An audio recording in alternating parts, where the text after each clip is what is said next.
Long ago, humans and monsters lived together, but the monsters waged war on the humans and disrupted the peace.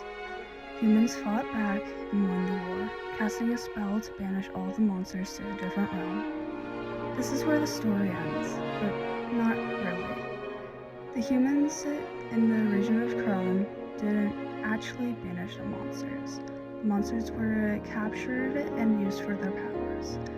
Among these who were left, they had come up with a different name for their species because the humans destroyed its original meaning. They called it Heimantes.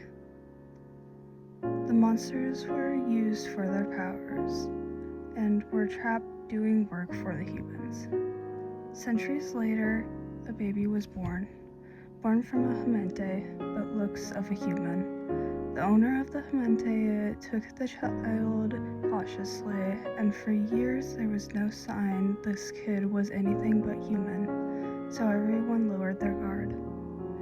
One day, the kid looked in the mirror to see his ears were starting to get pointy, and his fingers were too. He was freaked out, not knowing what was going on, and he read over the story of the monsters and humans.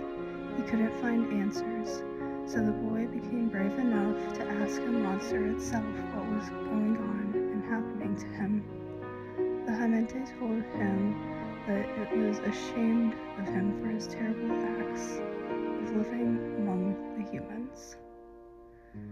The boy, feeling regretful for the way he had treated them, found the key to their cuffs and set them free. The Heimantes raged on the humans for what they had done, and the Second War began. The boy, still looking as a human, was taken into custody by the government and sent to a different region. He was adopted and treated as a human once again, not knowing what was going on in his home region with his family that he had just recently found out was his family. The boy grew up and learned to hide what he was turning into, but there were some things he couldn't change about himself, like a rage that grew inside of him every day